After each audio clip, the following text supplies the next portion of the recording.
Welcome to Yoga with Subhash. In today's segment, we will do part 2 of the sequence in which we will do a few more of the seated hip opening poses. So let's get started. Let's begin by sitting in a very comfortable cross-legged sitting posture. This asana is called the Sukhasana, or the easy sitting pose. In this pose, we cross the ankles in front and then position the heels under the opposite thighs. And as always, we try to keep the spine comfortably tall and upright. And just rest for a few moments with the hands resting on your knees or thighs.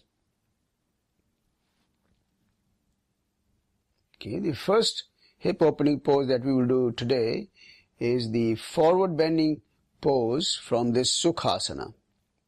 And to do that pose, place the hands in front on the floor, palms down, and then we'll just start walking the hands out in front, making sure that at no time you cause any discomfort or pain to your system.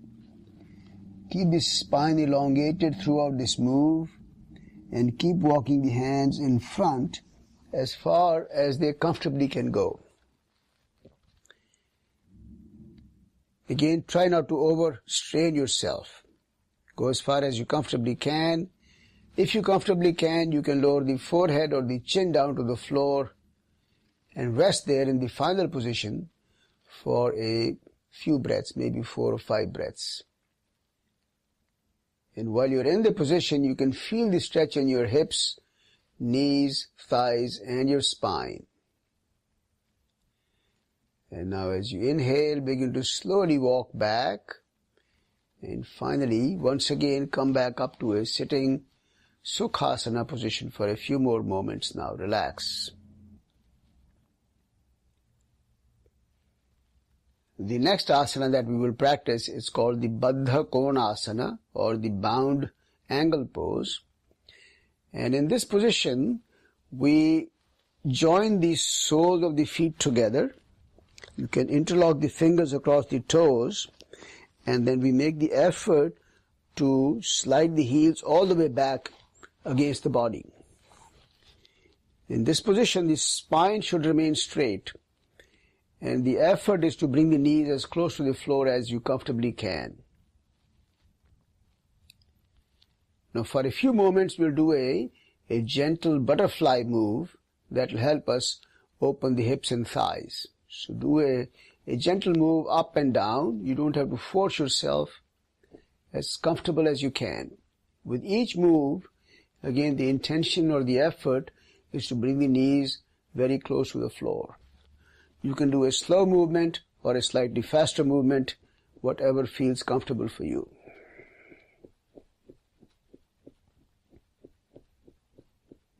And then just pause and relax.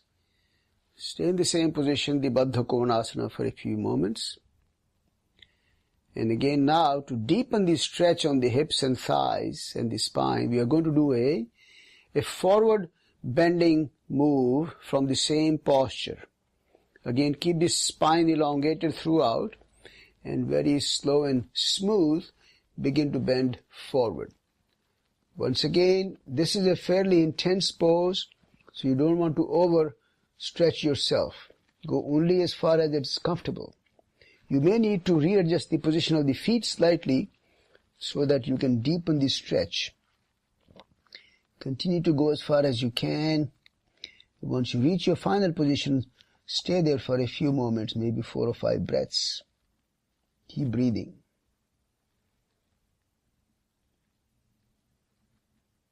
And with the next inhalation, slowly begin to come back up.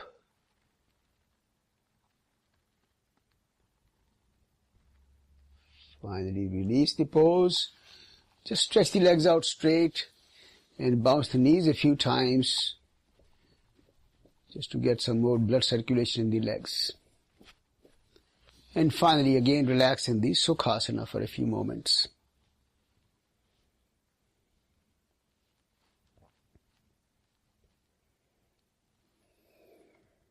Okay. Next pose that we will do, it's called the fire log pose, or in Sanskrit it's called the Agni Stambhasana. Agni is fire, Stambha is a log or a pillar. So Agni Stambhasana. In the Agni Stambhasana, we position the feet in contact with the opposite knee. So in my case, I'm going to start by placing the left foot under the right knee and then place the right foot on top of the left knee. Make sure you don't slide the foot back so it's not on the thigh, it's on the knee. So the ankle is on the knee. One ankle on top of the knee, the other ankle under the knee. This is called the starting position of the Agni Stambhasana, or the fire log pose.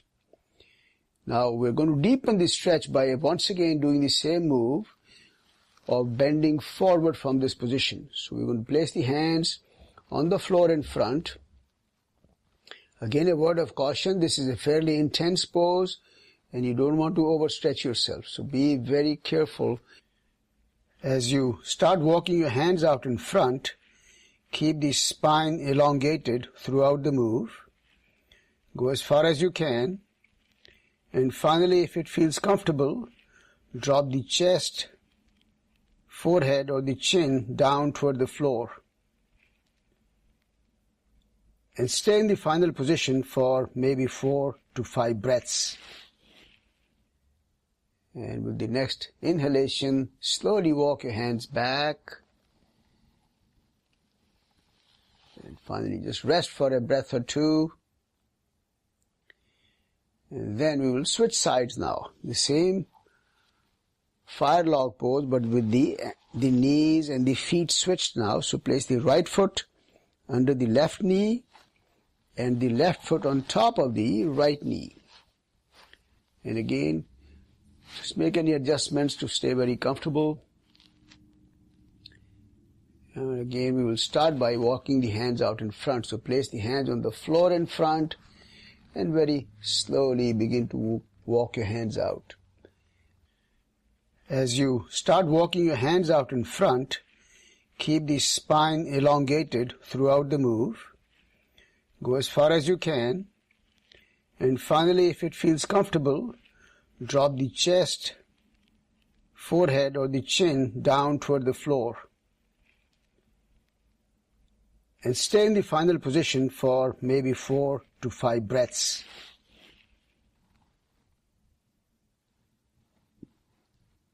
And to come out of the pose, very slowly begin to walk your hands back.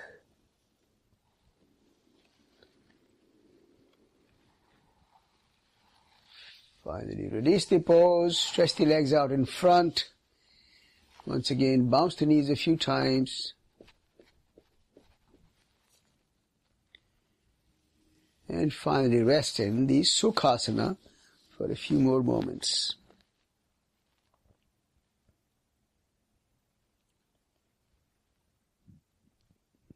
And finally, in this segment, we will do the pose called the Gomukhasana, or the cow face pose. Now, the cow face pose traditionally has 2 components, one with the legs and one with the arms and the elbows, but we will be only doing the component which involves the hips, legs, knees and thighs. To get into the cow face pose, slide the left foot out to the outside of the right thigh, place the right foot on top of the thigh and slide it all the way back.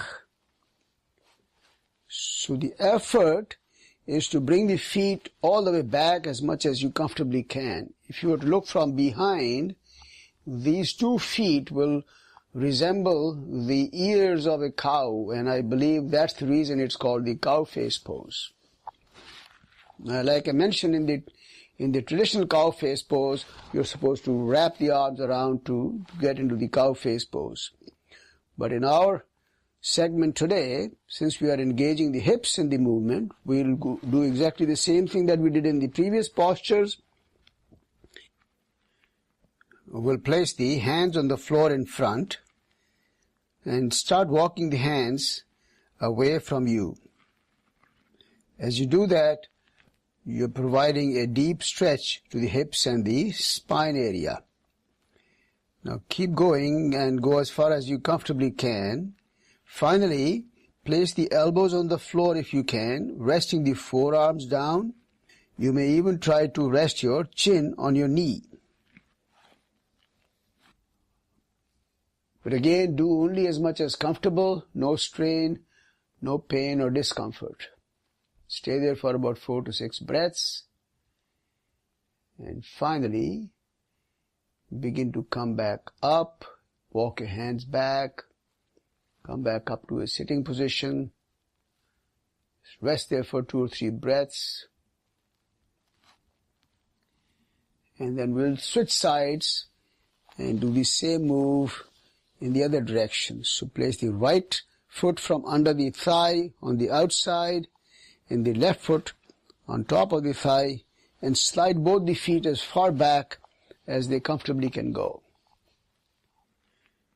We'll place the hands on the floor in front and start walking the hands away from you. As you do that, you're providing a deep stretch to the hips and the spine area. Now keep going and go as far as you comfortably can. Finally, place the elbows on the floor if you can, resting the forearms down. You may even try to rest your chin on your knee. Once again, stay in the final pose for another 4 to 6 breaths. Feel the stretch in the hips and the spine. And then slowly with the inhalation, begin to come back up. And finally release and relax. And you can stretch the legs out in front and just bounce the knees up and down for a few moments. And finally, sit in the Sukhasana and just relax in this posture for a moment. I thank you for watching this video. I hope you will enjoy practicing with me. As always, I'd love to hear your feedback or comments, and I hope to see you back for a future video. Namaste and have a wonderful day.